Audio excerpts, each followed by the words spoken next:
Assalomu alaykum yaxshilar. Hozir men Mobile Pulse ilovasida qanday qilib kirishni, ruxsatlarni yopishni ko'rsatib beraman. Buning uchun asosiy admindan kirdik va sozlamalar bo'limiga o'tamiz. Bu yerdan ish joylari bo'limiga o'tamiz va bu yerdan yangi birorta ish joyi ochamiz. Nomini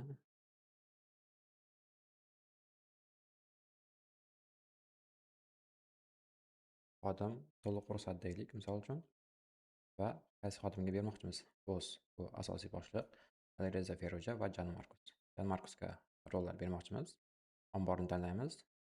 Agarda bu xodim hamma omborga kiradigan bo'lsa, hammasini belgilashimiz mumkin yoki ma'lum bir omborlarga kiradigan bo'lsa, o'sha omborlarni ko'rish huquqi bo'lsa, o'shani belgilab qo'yamiz. Faqatgina asosiy ombor va yaroqsizni o'zi yetarli. Do'kon 1 va do'kon 2 ga mahsulot jo'natishi mumkin, lekin ularni qoldiqlarini boshqarishi unchalik shart emas. Va kassalarga o'tamiz. Kassalarda hamma kassani ko'raversin. 5 ta kassamiz bor. Yoki o'ziga alohida kassa ochib bergan bo'lsak, o'sha kassalarni o'zligini ko'rsin, qolganlarida qancha pul borligini ham, qanaqa jarayonlar ketayotganini ham ko'rmasin desak, ularni o'chirib qo'yishimiz mumkin. Misol uchun, Visa kartalarimiz va Master kartamizni ko'rmasin. Narxlarda bizda turli xil narxlarimiz bor. Ixtiyoriy narx, agarda o'zi xohlagan narxni o'zgartirish huquqini bersa, ixtiyoriy belgilab qo'yamiz yoki biz belgilab bergan sotuv narximiz yoki sotuv optim narx, qimmat narx, mana shu narxlarimiz orqali sotuvni amalga oshirish kerak bo'lsa, faqatgina o'zimiz belgilab qo'ygan price listdagi narxlarimizni belgilab qo'yamiz. Agarda o'zi xohlagan narxni ham qo'yishi mumkin. Misol uchun, biror bir mahsulotimiz $10 bo'ladigan bo'lsa, uni sotuv narxi $10, qimmat narxi $12, sotuv optim $9 bo'lsa, uni balki qanaqadir mijoz kelgan paytda uni $15 ga ham sotish mumkin deyishimiz mumkin. O'sha paytda ixtiyoriy belgilab qo'ysak ham bo'ladi. Va chegirma berish va oxirgi xarid narxini sotuvlarda ishlatishni yoqib qo'ysak, bunda aynan oxirgi xarid narxini o'sha sotuvchimiz mobil ilovani ishlatayotgan paytida ko'rishi mumkin bo'ladi. Buni ham yoqib qo'yaveramiz. Mahsulotlar bu yerda hech narsani belgilash shart emas. Shunchaki barcha mahsulotlar o'zi belgilangan va mahsulotlarni ko'rsin. Mabodo yangi mahsulotni yaratish kerak bo'lsa, yaratishni qo'shib qo'yamiz. Mahsulotni tahrirlash ham mumkin. Tahrirlash deganda uni nomini o'zgartirish, unga rasm qo'yish kabilar. Kirim narxini ham ko'raversin yoki kirim narxini xodimimiz ko'rishni istamasak, uni o'chirib qo'yishimiz ham mumkin. Mijozlarda marshrutlarda bitta Toshkent degan marshrut bor ekan bizda. Agarda bizda xodimlarimizda o'zini alohida mijozlari bo'ladigan bo'lsa, unda misol uchun Toshkentni o'zida alohida mijozlari bor, Toshkentdagi xodimimizni yoki Samarqanddagi mijozimizni alohida o'zini mijozlari bor.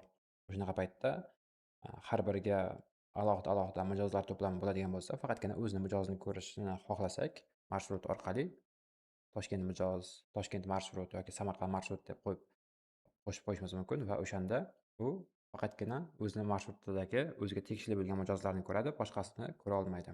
Lekin biz asosiy vebdan kirgan paytimizda hamma mijozlarni ko'raveramiz bemalol. Hozir ham hammasini ko'raversin. Mijozlarni ko'rishga ruxsat berish va balansini ham ko'rsin. Va bu yerda mijozlar qo'shishga ruxsat berish. Agarda biz har bitta yangi kelgan mijozimizni uni telefon raqamini ham, Telegram raqamini ham aniq serverga qo'shib olsin deydigan bo'lsak, ikkasini ham tasdiqlab qo'yishimiz kerak bo'ladi. Yoki shunchaki ba'zida ismni o'zi yetarli bo'lsa yoki Telegram raqami emas, faqatgina telefon raqamini o'zi yetarli bo'ladigan bo'lsa, bittasiga tasdiqlash belgisini qo'yib qo'yishimiz yetarli. Biz mayli ikkasiga ham qo'shib qo'yaveramiz. Qarzini to'lash muddatini o'zgartirishga ruxsat berish, buni ham yoqib qo'ysak bo'ladi. Agarda xodimimiz ta'minotchilar bilan ishlaydigan bo'lsa, ularni ham to'liq yoqib qo'yishimiz mumkin. Sotuvlar, bunda barchasi turibdi yoki o'zi yaratgan odam bo'yicha ko'rish mumkin yoki javobgar shaxs bo'yicha ko'rish mumkin. Yaratgan odam bo'yicha bo'lsa, faqatgina o'zi sotgan sotuvlarni ko'ra oladi, boshqa hech qaysi sotuvchilarning yoki adminning sotgan sotuvlarini ko'ra olmaydi. Hozir barchasini ko'raversin.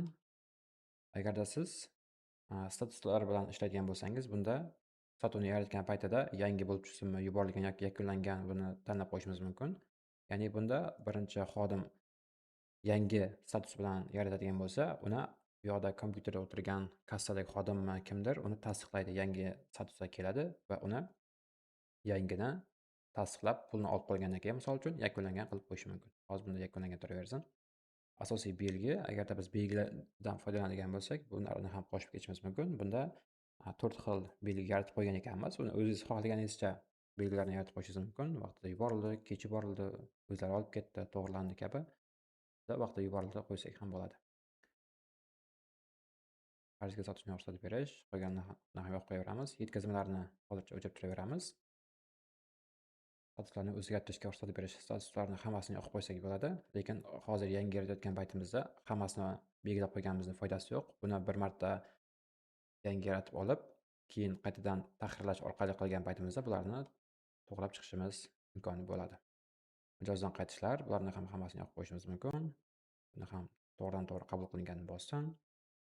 O'zi odatda siz belgilar bilan foydalanmaydigan bo'lsangiz yoki doimiy to'liq sinxron holatida tezkor bistro yoki to'liq tezkor sinxron shaklda ishlatadigan bo'lsangiz, mobil ilovani, sizda bu ikkalasini ham deyarli belgilash shart bo'lmaydi odatda.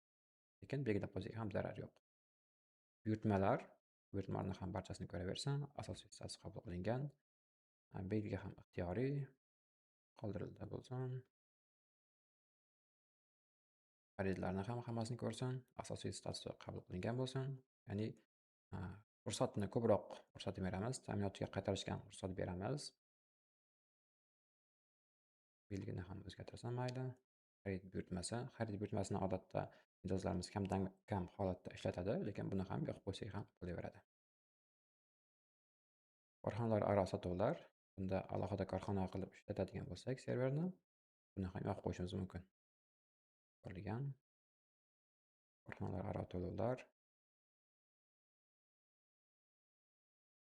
Ombordan omborga ko'chirishlar. Bu bitta korxona ichidagi ikkita ombor bo'ladigan bo'lsa, bunaqa holatda ishlaydi. Kassadan kassaga o'tkazishlar, naqd puldan plastikka, plastikdan naqdga ko'rish mumkin. Bunda hammasi o'tkazaversin misol uchun.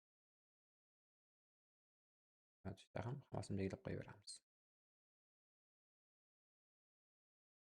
Ombor qoldiqlari korrektirovkasi, qanaqadir sinib qolsa yoki yangi qo'shilib qolsa qo'shib qo'ysin. Pul kirimlari, kirim qilgan paytida yakunlangan bo'lsin. Chiqimlar ham qilaversin. Va hisobotlar, barcha omborlarning hisobotini ko'raversin va hammasini ko'raversin. Saqlashni bosamiz. Bizda xodim to'liq ruxsat yoqildi va endi buni biz telefon orqali qanday ishlashini ko'rib chiqishimiz mumkin bo'ladi.